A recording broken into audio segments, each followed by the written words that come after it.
computer decided it didn't want to do much. So once again, we had to switch it all off and start it all up again. So let's turn, that's a bit better. Well, here we are on a bright and a fairly bright autumn afternoon. Saturday, end of the week or beginning of the weekend. I'm not quite sure what we would say. I wasn't thinking to do much poetry on this time because I think I have more or less exhausted everything, but I am more than welcome to repeat some of it if anybody is of a mind. But at the moment,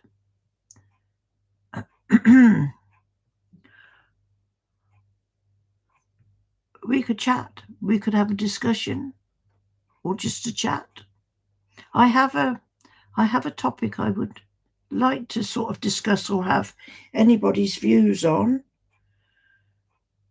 but I need you all to come along with me first. So I did say I might end up being here talking to myself. Yeah, that wouldn't take much for me to sit and talk to myself, you know? So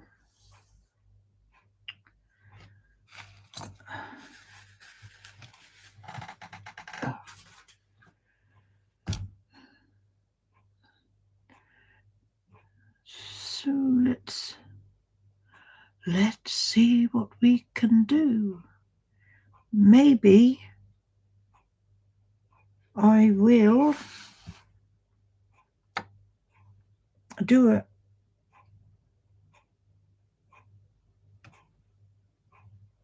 Oh, somebody, yeah.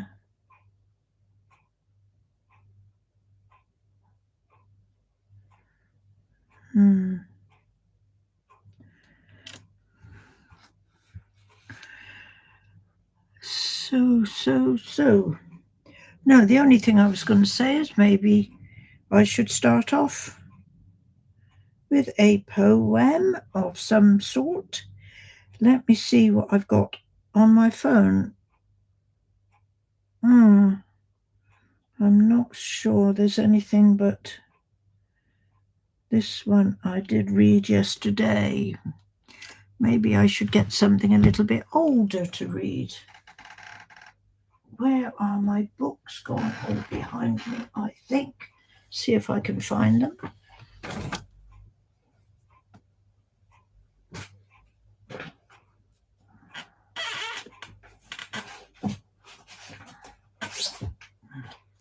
Yeah.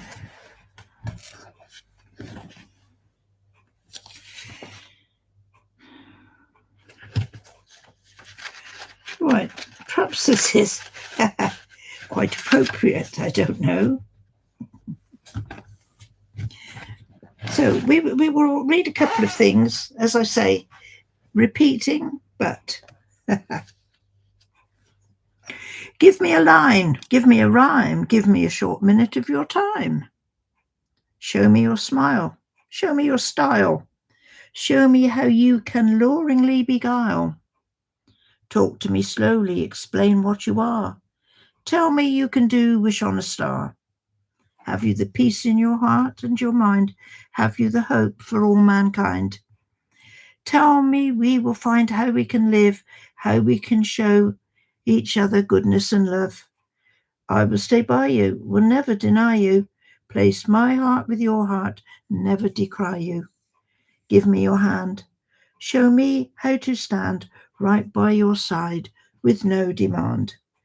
We can move mountains if we stand strong, encircle all people, fill all hearts with song. Make me a wish that I know will come true.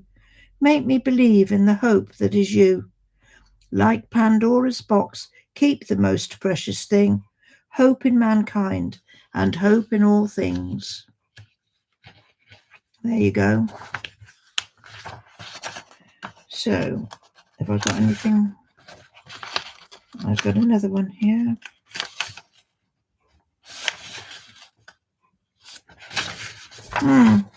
Hey, hey, welcome. Right. This again I have read before, but I will read you again. I'm just taking them as they come. No special reason at all. Okay, let's see what you make of this one. A flickering destruction reflects in his eyes, flames lighting the sky, heat searing and wild, smoke blown on a breeze, taking ash hot to the sky. He's feeling complete, satisfied and beguiled. Firestarter, arsonist, he's called so many names. Destroyer, disruptor of society's lives. Matches in petrol, his tools for his fame. The adrenaline thrill helps him to survive. It's nothing to him, this destruction he brings. The first flicker of flames, his pulse racing. Watch from a distance, the sirens cut in, overriding the pounding of blood tracing. Organised professionals are there at the scene, know exactly what has to be done to stop and curtail destruction that's been started by an unknown someone. When all the confusion and turmoil is done, when the battle with smoke, flame, and fire is won, smouldering ruins are all dead and forlorn, and the only spectator in the darkness is gone. Yeah. What is this one I've got folded up?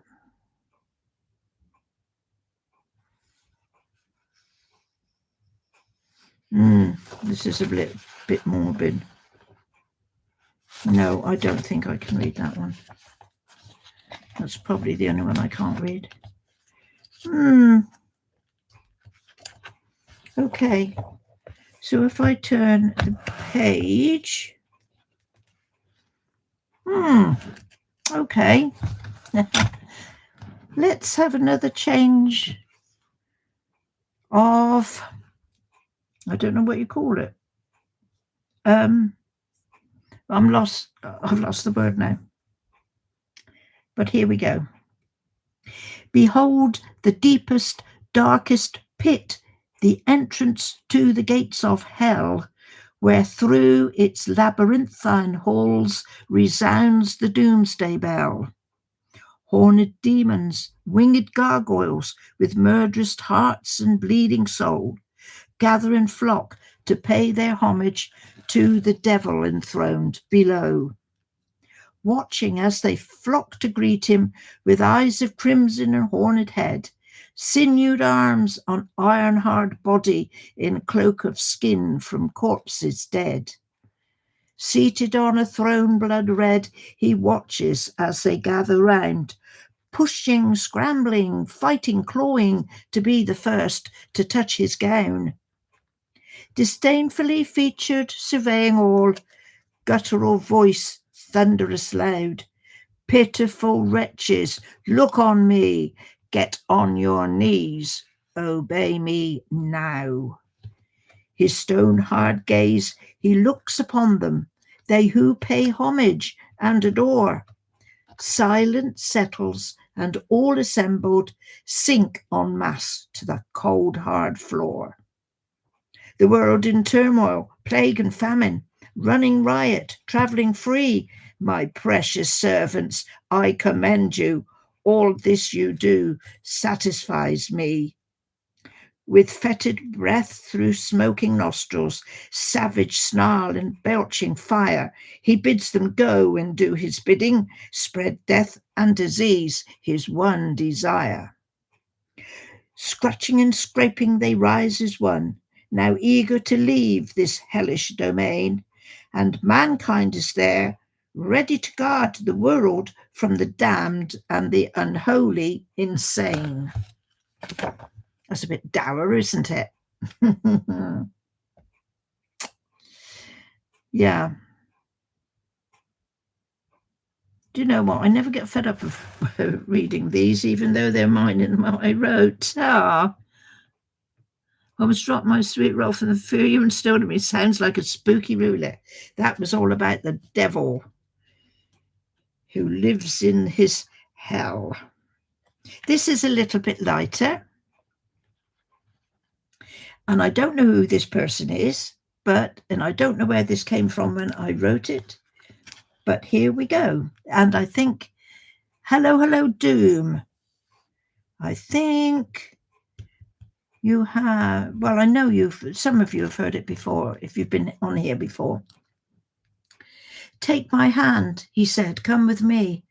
I can show you wondrous things. Where the sky meets ocean waters, where the wind, the tempest bring. Do not be afraid. I'll keep you safe from harm and winter's cold. I will only let the sunshine give its rays for you to hold. You can see the deep green forests. Take a walk through its cool and shade. Creatures in underground and treetops following the trail you made. I will take you to the blue sky, higher than anything in flight. Leave behind the earthly planet. Watch it disappear from sight. And as you ascend ever higher, stars in their millions you will see, twinkling and welcoming light eternal. All this and more when you come with me. So who was taking you where? Far, far away. There you go.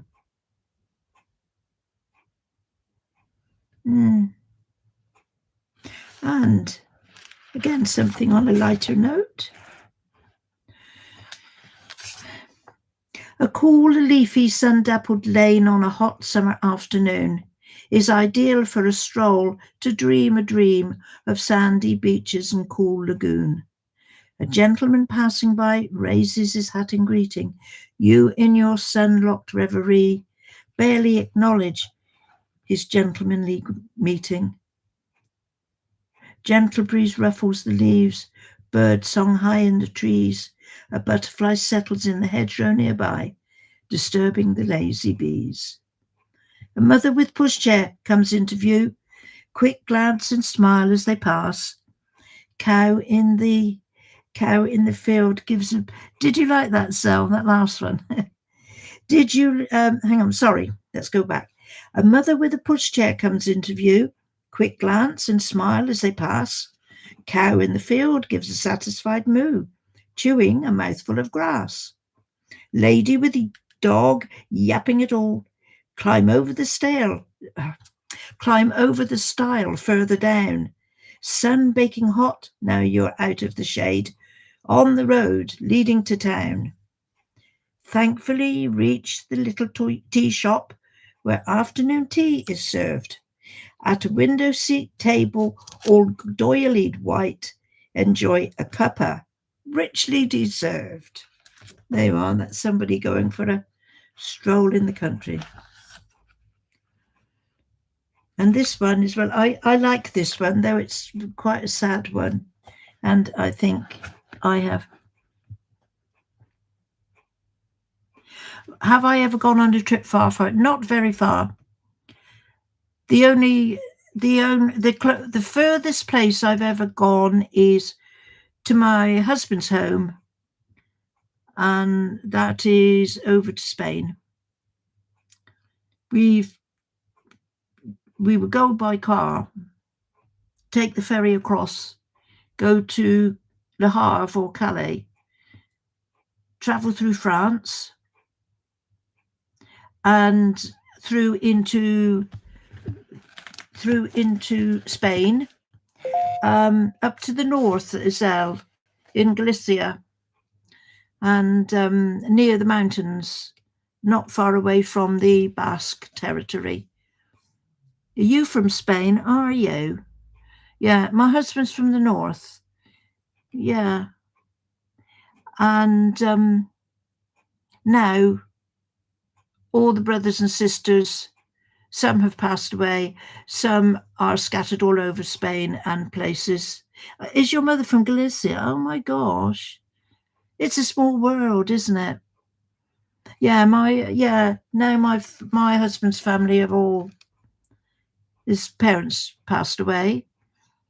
His brothers and sisters all over the place. He's got one or two brothers over here. But the last time he went over on his own for his mother's funeral. No, his father went after his mother.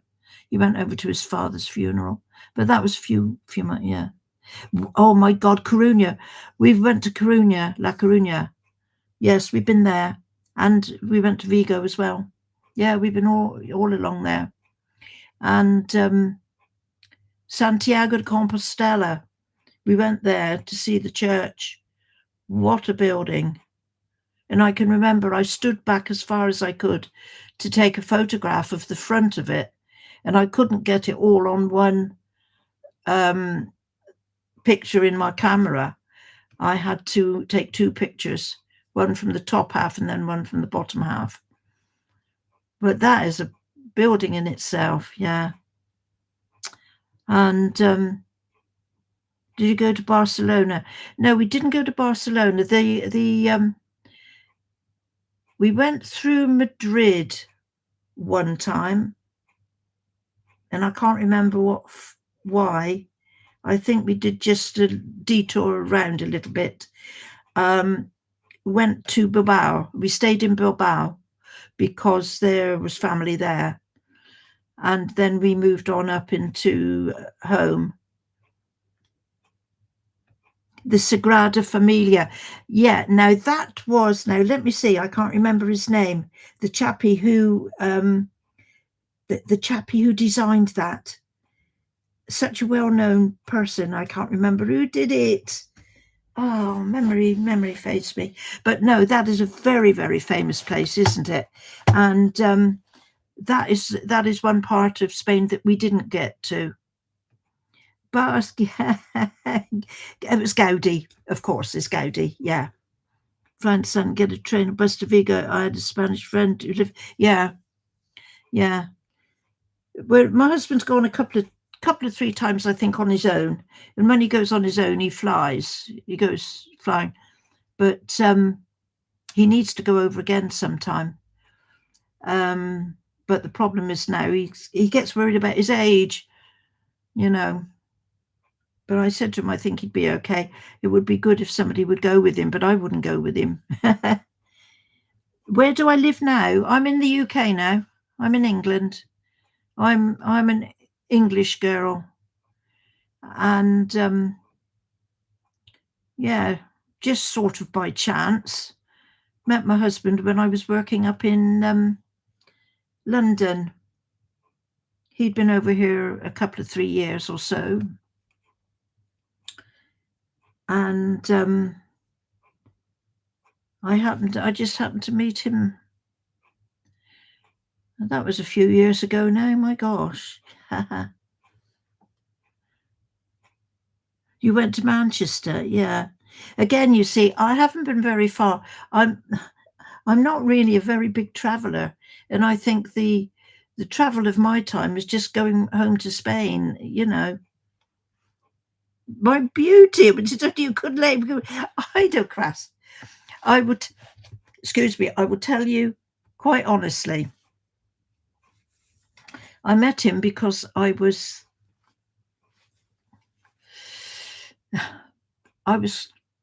quite a bit of a free-flowing girl in my day. I met him because another chap who picked me up, and I quite liked getting picked up. He picked me up when I was going home on tube one night. So he goes to me, party, and he was Spanish, party at my house. Do you want to come to my house? So I'm thinking to myself, there was no thought at all that I didn't know this person. He could be leading me into anything. I think in those days, people were much more right on the level, you know. They weren't trying to be sneaky or anything.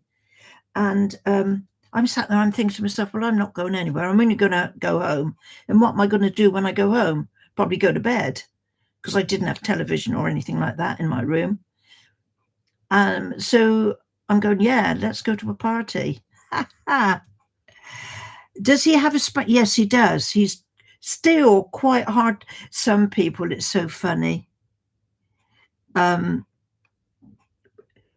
He always has a laugh and a joke with the young waitresses that are in our restaurant that we go to on a Sunday for lunch. And you can see on their faces, a lot of them, they just stand and smile and laugh at him and say yes or no. And I think to myself, you're not understanding a word he's saying, are you? Really and truly, his English should be better than what it is. But no, he has got an accent. I took a chance on it. Yeah, Ida Crass. Yeah. So I went to this.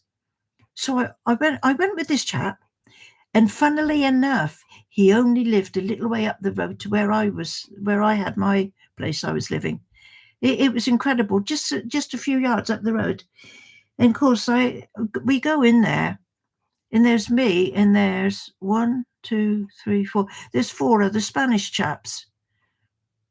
Did I take a chance? I must have done at the time, but I tell you, when I think about it, most of the time I was up for anything to take the, you know, to take the blandness out of the day sometimes when you've been working all day. And I went in there, I sat down in their front room, and one of them came over, sat down by the side of me with a newspaper, and he said to me, teach me English. Teach me what all these words are. So when I was sort of doing that, and that happened to be one of my husband's brothers, and as I was doing that, my husband came in the room, and he goes, you come up to see me? And you know what? I didn't like that remark at all. And I looked at him and I thought, I don't like you. And look what's happened. 60 years later, we're still together. Oh, God's sake. Ridiculous. Oh,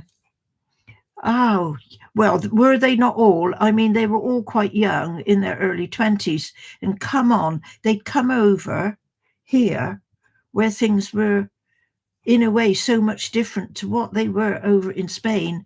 I mean, I don't know what it's like today in Spain, but, you know, you more or less had to be approved to have a girlfriend over there.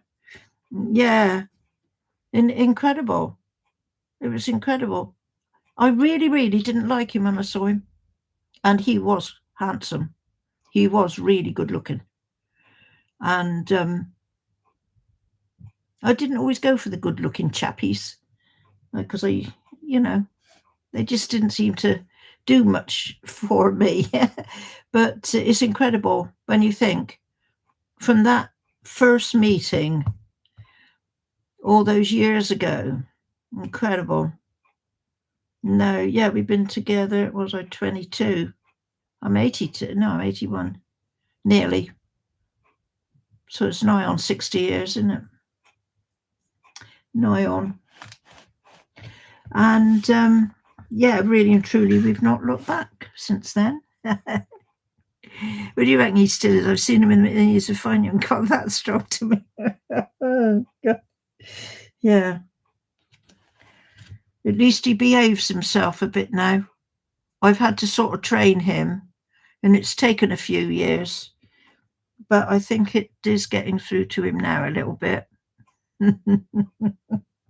But there's so many of my friends that we both know, and when they see me on their own, they sort of say, you know, how is he and everything, and then they go, do you know, we can't understand a word he says when he talks to us.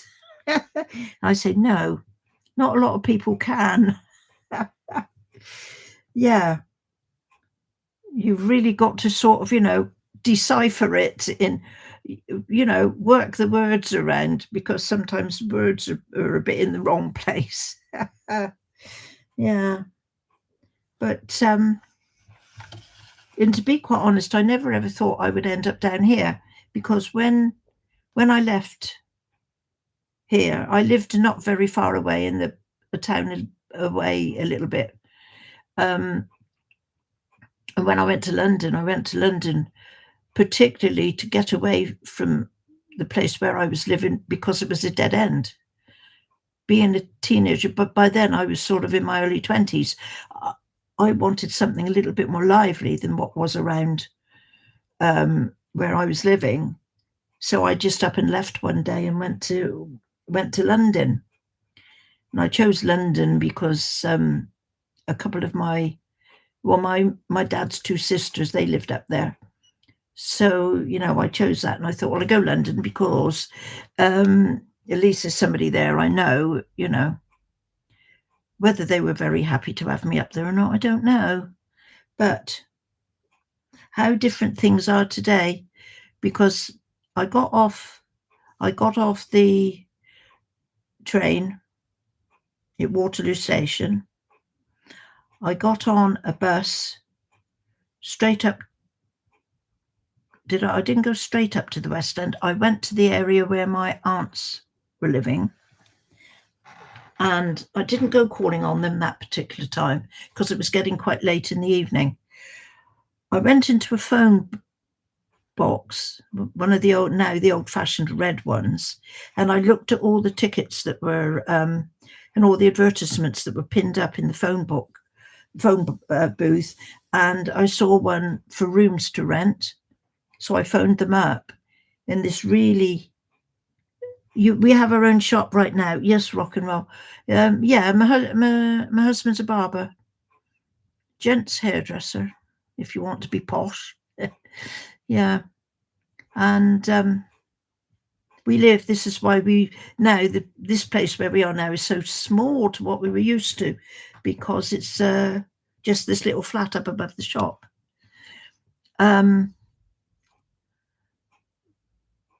But no, what I was saying was, I phoned this number up to get somewhere to stay for the night, and this really nice sounding lady came on the phone. She gave me the address and she said, "You come." She said, "And I'll be waiting for you." And when I got there, she's waiting on the front door, and she had a bedding and everything in her hands, and she said, "Here's your bedding." She said, "In your room number such and such." So I stayed there for a little while, but after I'd got myself settled in there, I then came out of there and I went on the tube and I went up to the West End, and I ended up in Piccadilly Circus, and I walked along Piccadilly Circus, and I saw a notice in the window saying staff wanted. I went in there and I got hired immediately. And the following day I was in work. I don't know if that will happen nowadays, but then it was so easy to get a job. And I worked there for quite a while. And I charmed them. Yeah. Don't be but yeah. But yeah, so that's how I started off. So then I met my husband, and then we stayed up there for a while. But then my husband, he was always curious to know about down here in this part of the country. So of course I sort of eventually came home to visit my parents, and then they had a position where they were being given a new house, and my mother said to me, she said, "Do you want to come down, you two?" Because it was just at that particular time, it was only us two. We didn't have the children. "Do you want to come down? We could have the house together." My husband jumped at it, because that's the way they lived over where he was. Families all lived together, whoever. Mothers, fathers, grandmothers, grandfathers, children. And I'm saying to him, I don't want to go there. I've come up to London to get away from there. I don't want to go back. But in the end, we ended up coming back down. And then we went back up to London for a bit. And then we got our own place down here again. A place came up for us to have. So we went back down here again. And at that time, my husband was working up in London and he was only being able to come down at weekends. And that got a bit that we didn't really like that much. So we gave that up. Came down around here looking for somewhere down here. And that's how we ended up down here. We first of all got a house to rent and then eventually looking around for stuff that we could afford to buy. And it sort of roller coasted on from there. And now we've ended up here. This place could be better than what it is, but to be quite honest, it's so convenient. But the whole place needs doing up. It needs a lot of building done to it. I think I've said many times, we need a new roof. We've had part of it done. We had to have the shop roof done because the blinking ceiling fell in on that one day. And that was so lucky. My husband, he just walked away and he said he heard this almighty bang behind him. And that was the ceiling falling in. Yeah. So that was really desperately needed doing. Near some shops and restaurant. We are right in, we're a very little turn off from the main high street. When I want to go shopping now, I just go, to be quite honest, it's worse having to climb up and down the stairs to get in and out than it is to walk to the shop where I do shopping. But it is convenient. And this is the sort of thing you need to look at when you get to a certain age. You know, it is so convenient. I mean, I used to complain and moan about this when we were here. But I'm now, my husband now, he's been talking once or twice that if he was to give up work, about, we would sell up and get somewhere, just a small place. But I can't see him giving up work. He doesn't know what else to do if he doesn't work. Or you can eat buffers. Honestly, Ida Crass, you would like it here. Next door to us, we have a fairly big restaurant that we go to for Sunday. Then right across the road from that, there is an Oriental called Susan's Kitchen. That's another eatery. And then if you just walk down the road to the end of the road, you have got Cafe Nero, Cafe Number One, all the coffee shops. And there's like two big ones side by side. And I don't know how they make a go of it, but they seem to. And then just round the corner, there's a new one opened up called Barolo's. And that is quite a place. And it looks really, really nice.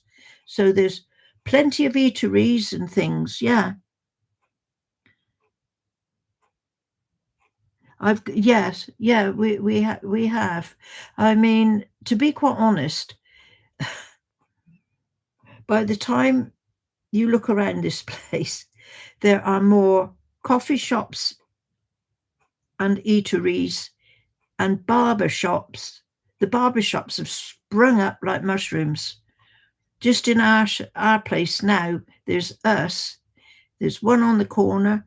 There's one just around the corner, and just a little bit further across, isn't it? So there's 1, 2, 3 in a very short area, small area. There's 4 barbers. And when we first came here, there was my husband, and there was one down the road, and there was one in the middle of town, and there was no more. Like I say, now they're everywhere. But this town's gone down to what it was. They're knocking it down and they're pulling it about. And they reckon they're going to build flats. But I can't see that we're going to be a town of flats and apartments. We're not going to be a town of shops. It's going to be quite interesting, actually, to see how things are in a couple of 3 years' time. when they so say have built all these flats in places. Yeah. He will do. He has got one or two. He's a men's hairdresser. The trouble with him, with this place, if I can sort of explain a bit, this place first of all was one whole place, us and the building next door to us, owned by a person who ran a restaurant and a shop. It was also owned by a brewery at one time, I think. But the people that owned it when it was a restaurant and shop, it was two ladies, and I think they fell out. So they had to split stuff. So what they did was the part where we are, that half of the building was knocked down and rebuilt as it is today. They put an alleyway between their building, that side, and us. So that made this place completely separate. And over the years, I think when we bought this, it was a carpet shop. I'm trying to think where my husband worked when, he had a shop up in another part of the town. But I mean, his aim always was for us to buy some sort of property close by. But so that's going on. Sorry, Odacrass, I'm digressing from your question. He does only do men's hair because at the same time, when the property was split into two separate things, there is a covenant in our deeds that says he cannot do ladies' hair. I don't know why. And we could get the covenant removed, but seeing as how we don't get on very well with the person that owns the place next door at the moment, we just leave that alone, and we're quite happy to go along with as it is. But I'm not quite sure why that covenant is there. But obviously it was settled at the time between the two ladies, what could be done and what couldn't be done. And he's fun. He's got a little. He was telling me yesterday, there's a lady, I think she's got two little boys. They don't come to my husband for a haircut, but when the littlest one was in a pram being pushed by the window, he would always used to wave to him. Well, now the little one can get up and walk about, he wants to come in, and he knows my husband has got sweets on the counter. He's always put sweets out for customers as well. And this little one knows he's always got sweets there. So he will want to come in the shop and he'd say, sweets, sweets. And I think he came in yesterday, my husband said.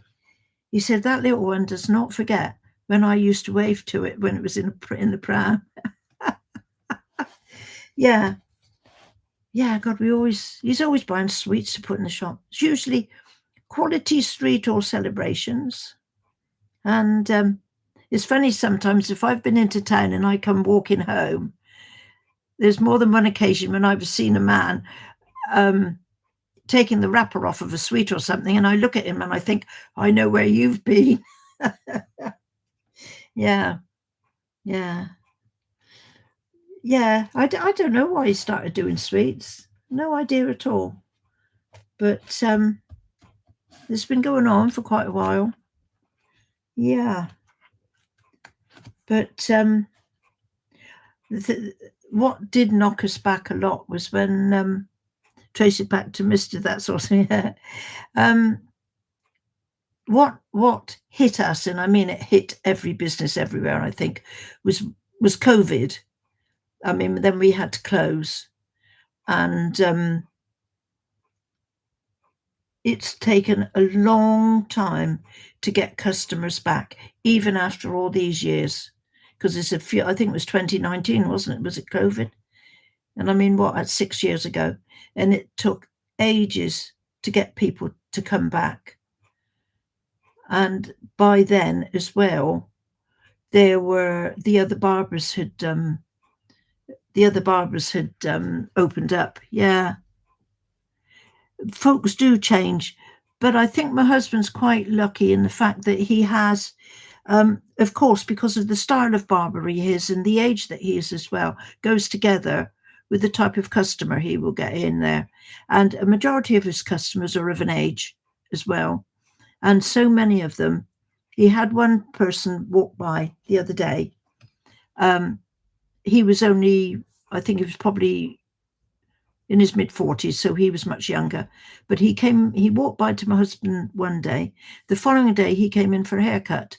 And so my husband asked him, "Oh, have you been, have I been suggested to you by somebody you know?" And the man said, "No." He said, "I walked from the corner, round the corner, where the barbers are around there. It's a Turkish barbers." And he said, "I saw the way they were cutting hair." He said, "I came round to you and I saw the way you were cutting hair." He said, "Those on the corner, they'll just zap a clipper up the back of your head." He says, "I noticed you were using scissors." He said, "And that's why I've come to you, because that's the proper way I want my hair cut." Yeah. Yeah. And like I say, obviously, because of the age of a lot of his customers, a few obviously passed away through COVID and have passed away just through old age. But he's got a small handful. And to be quite honest, he's going to be 83 in a month's time. He doesn't want a great load of people in the shop. So he's quite happy with the few that he's got. Hey, Wheels, what about the football, Wheels? Hey, we're having a talk. I don't know why we're talking about my husband. Honestly. Yeah. But oh Jim, oh you've been trying to keep with you. Yeah. Yeah. Well, I've had my session in the gym this week. It goes okay. I only do an hour, but gosh, how that hour goes. The football kicks off in 30 minutes. So how are we now? Yes, and probably in 30 minutes I'm gonna have to go. Um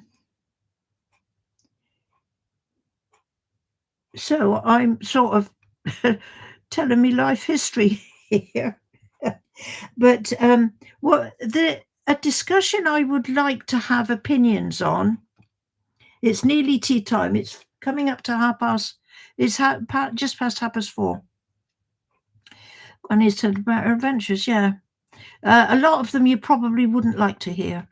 They'd be a little bit. Did she really?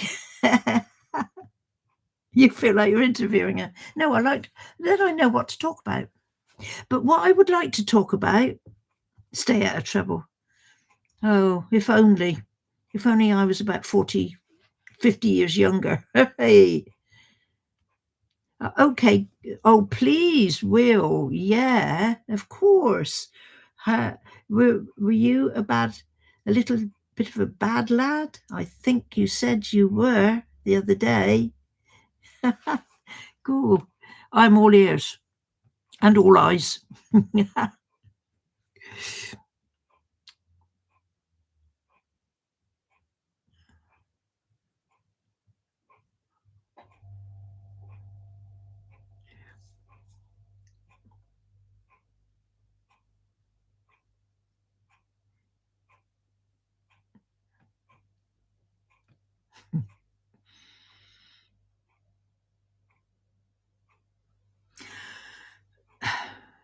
I I have something is missed here. Wheels. We were not even old enough to. Oh, okay. I think something was missed out on this conversation because all that's come up for me is want to hear something about when I was a kid, and then what do you think of that? What's the last two messages you see? One was ha ha, and the next one we're not even old enough to drive. So obviously you liked uh you like getting around in some transport of some sort. Oh, well. Hmm. The good bit didn't show up. Well, there you go. Go for it again. Yeah, go for it again. Or it's so bad that YouTube won't let you put it up.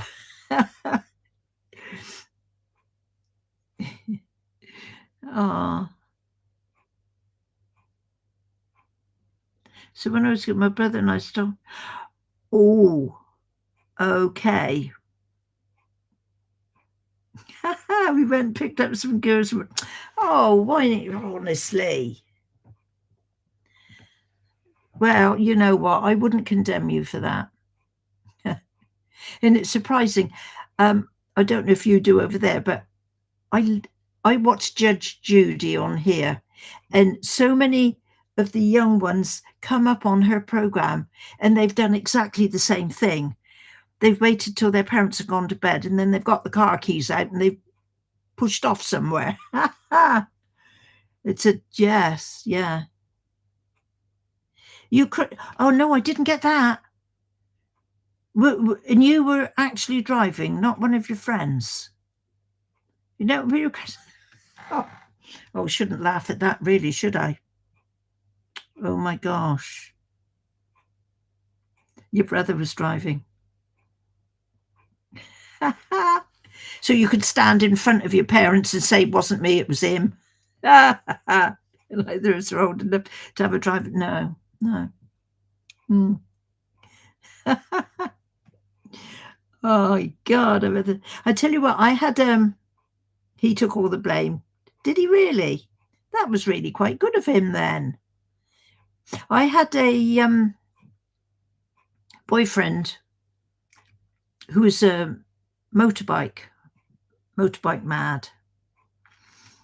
And we had, not by his choice, uh, um, and we have a place a little way away from here called Badbury Rings, and it's an old Roman fort, but it's all grassed in now. But on the bottom of it, it's all just plain level grass. And I remember this boyfriend I had, we used to go on his bike and go up to Bradbury Rings, and then he taught me how to ride a motorbike. I'm trying to think how old I was. I wasn't very old.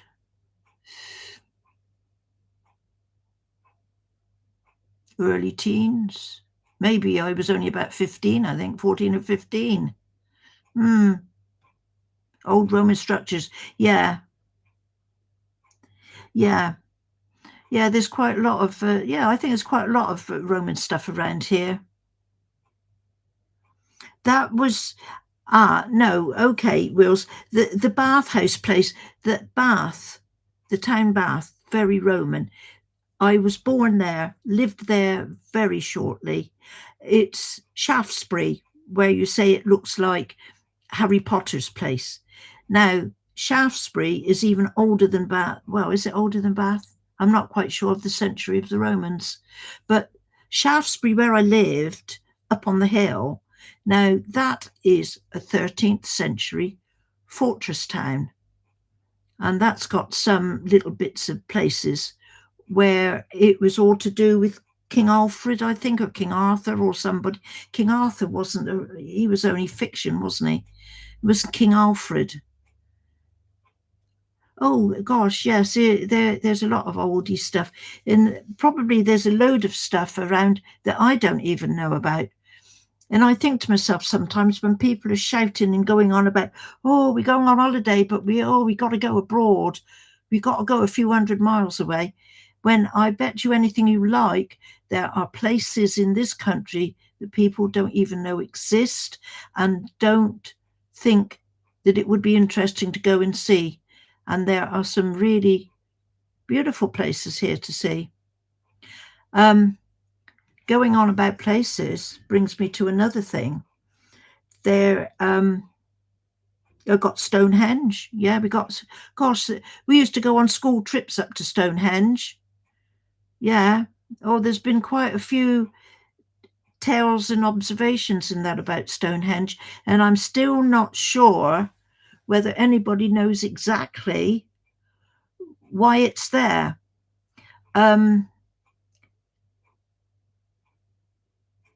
There's another place, and I was talking on my Facebook to somebody perhaps a couple of years or so ago, because they said they'd been out sightseeing. They'd come down to this part of the world, and they'd been out sightseeing, and they'd gone to a place called Alfred's Tower.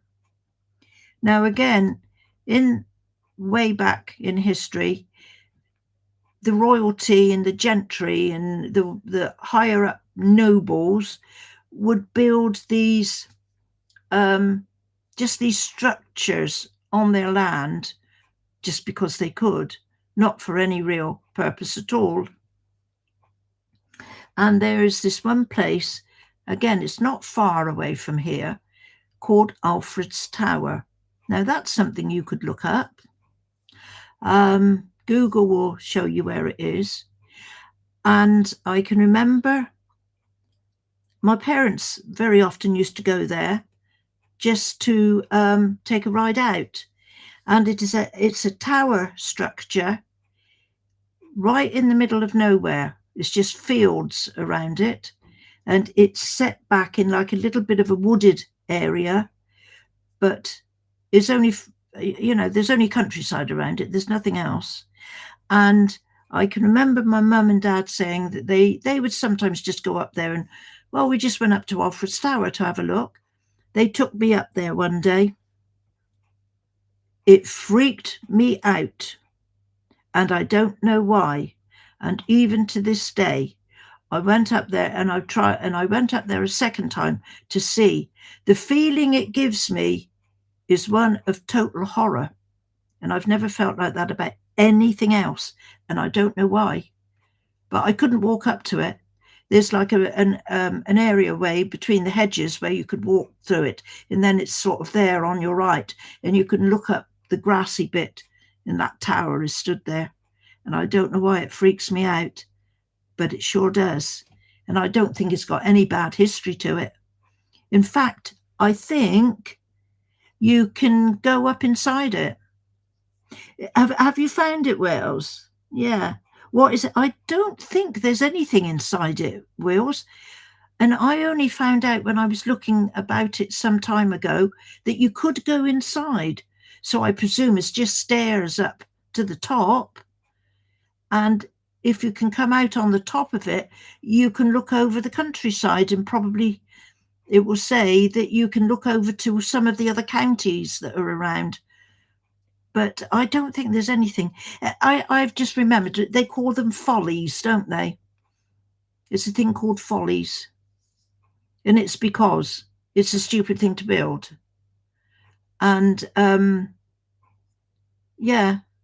And then we've got another one that is across up the way, a little bit outside the town here. And it's called Jack the Treacle Eater. And that's another structure. I don't think you can do anything with that but stand and look at it. But really and truly, it's surprising if you sort of look around just in this area of the country, maybe what you can find, The other one I said was called Jack the Treacle Eater.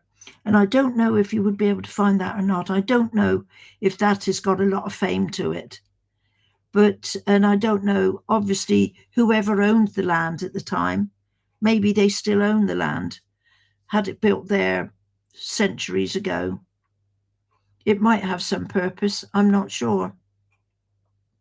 But I know sometimes in the past, when we've sort of gone along the road out that way to go somewhere, we always pass Jack the Treacle Eater. And why it's called that, I've no idea. No idea at all. But, yeah. And we've got a lovely place. That is near where Alfred's Tower is. That's I think that's a place you can visit. It's got the house there. Once again, The name at the moment is not coming to me. Stourhead. There you go. A place called Stourhead. It looks like something out of Elden Ring. Yeah. Yeah. Weird. Weird. And there's another place where I think,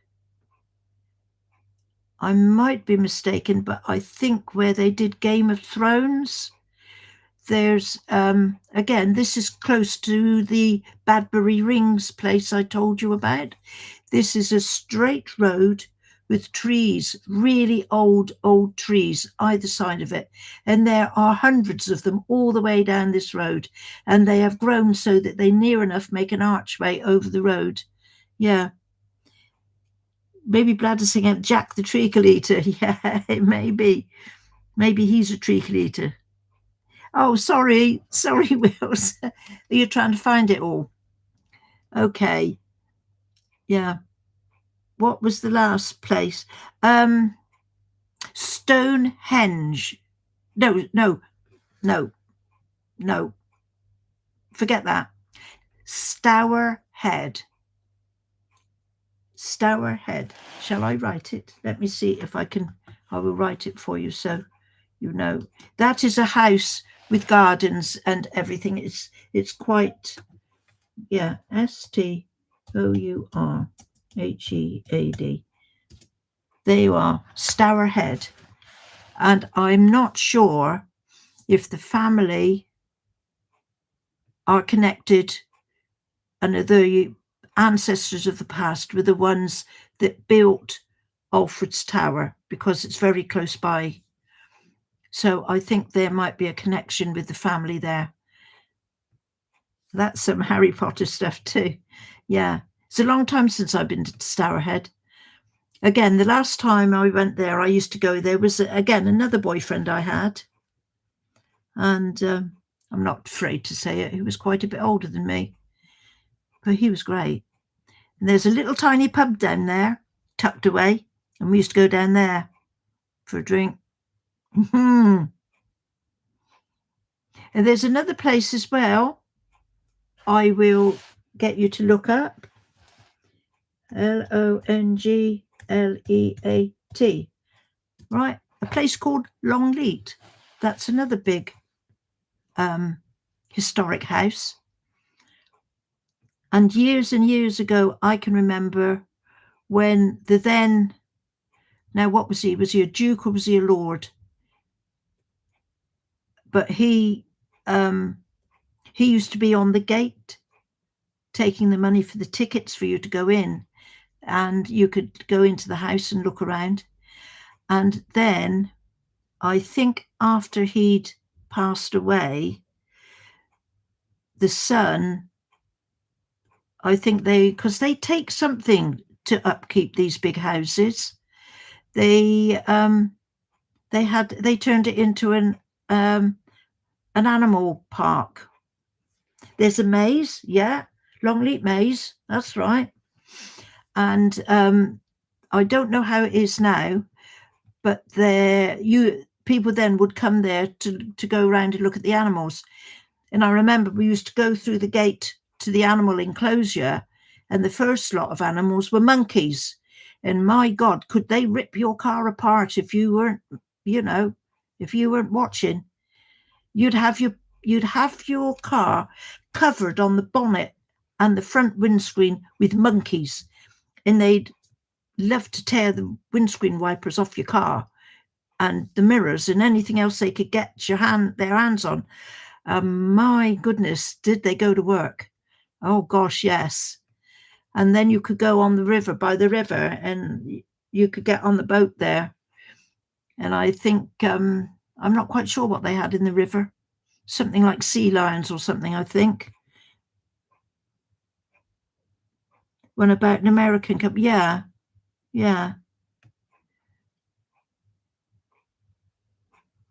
I used to watch a lot of those. I must admit, they don't come on so much now.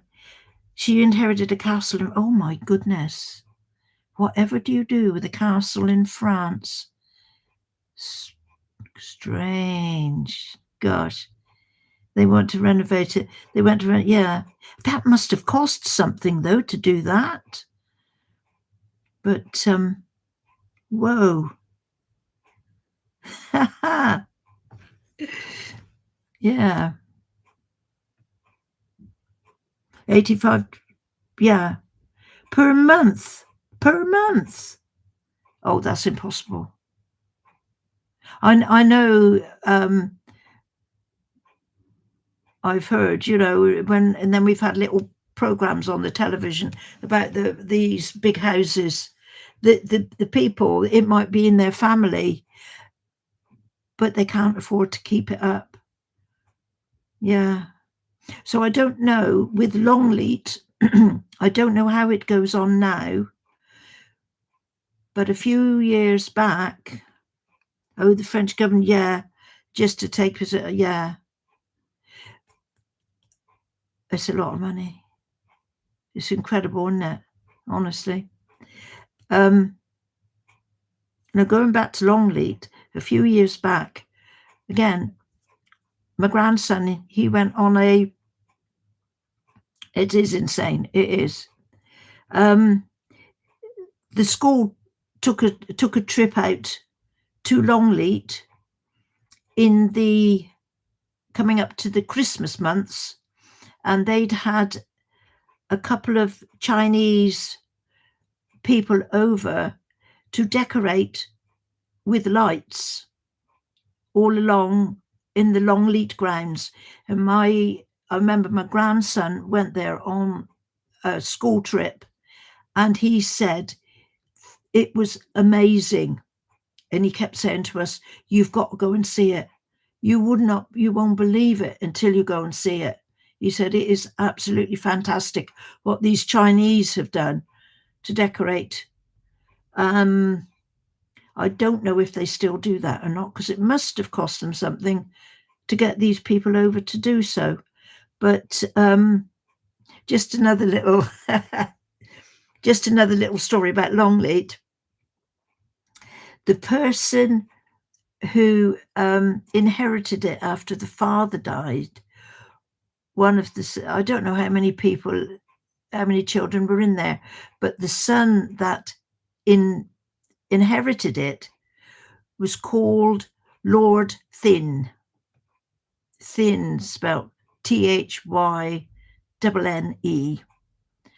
And he had what he called wifelets. And he had a whole harem of women. And they were all his wifelets. And he was very well known around the area for having all these women. Children he had, I am absolutely no sure you can barely keep a girlfriend. Oh man, you've got to brush up on your charm, Will. Oh, but yeah, but he was and I think he died fairly recently, so I don't know what happened to these wifelets. And I'm not sure. I mean, I would nearly always like to go for something when I was younger, but I don't think I'd like to get into that. I'm sorry. I'm a one man, one woman girl. He must have died before he was 50. He was a bit of a I wouldn't call him a weirdo. He was a bit of a character. He was very bohemian, I suppose you would call him. Yeah. But now I'm not quite sure who. It's obviously, I wonder if it's one of his children have inherited. I might look into him and see exactly what his lineage is. But I can remember he used to be on the television quite a lot. He was quite happy to let the television people come in. He would always show them how he worked you'd take everybody in his office and show them around a couple of rooms and that. But you'd never see his wifelets. So, who they are were kept fairly much in the background. They were just known about. Yeah. Yeah. So that's the history of that. And I mean, there's loads of other old houses and places around as well. And then right up in the north, this is the only other little bit of history I know about the country, right up in the north that separates Scotland from England is Hadrian's Wall. That was built by the Romans to keep the mob out, I think. But it still exists today. And actually, we have gone up to Hadrian's Wall. I've seen Hadrian's Wall, and it's most unimpressive. I think, again, over the years, because the earth has built up to a certain level, that some of the stones you can only just see poking out from the top of these mounds of earth. But I think if you were to look at it from an aerial view, you would see more of it. And I think it goes a fair way across. And if I'm right, yeah, you were over the Great Wall of China once. Do you know that is massive? Oh, in the Great Wall of China, you think it just goes along one place, but it doesn't, does it? There's lots of little offshoots of it, because I know I Googled it once and I couldn't believe.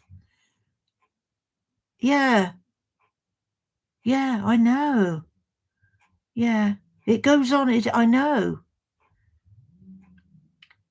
It's incredible, really, when you think the years that it was built, how the people then had the technology to build something so massive. There are watchtowers and stuff too. Yeah. Like I say, I remember I Googled it once and I couldn't believe it. Why the hell would they build this thing on top of this mountain? I know. So obviously, did it come under the title of paranoia? They wanted to make sure nobody could get in over the wall. Who knows? Who knows whose mind thinking it was? But it is, I mean, it must have taken years to build. Yeah. Okay. This is my cue to leave it. And I still didn't get to discuss what I wanted to discuss. And I think it would have been, yeah, they want to divide how to bring back General Redan. Yeah. Was it Mongols? Yeah. So what's it going to be like on Ghost of Yotai then? That's going to be something, isn't it? That maybe come out, is it next week or so? I might have to go and get that. But I don't want it to detract me from Dark Souls. That's the only thing. Yeah. So we're finished for the day. You can't wait now. It'll be something, won't it? Yeah. So Wills, you've got to go off to your football. And yeah, you take care. You have a good afternoon. Yeah. I hope whoever you're cheering on in the football win it. And that'll make the day, won't it? Yeah, you got to go. Take care, Ida Crass. Yeah, thanks very much. We will be back again on Monday, hey, and see what we can do then. Yeah? You all take care. What do they usually say? If you can't be good, be careful. There. So we will press the button now. Thanks for coming along and chatting. As I say, I still didn't chat about what I wanted to chat about. I will try to get to it on Monday, and I will keep you guessing until then. There you are. You all take care. Bye.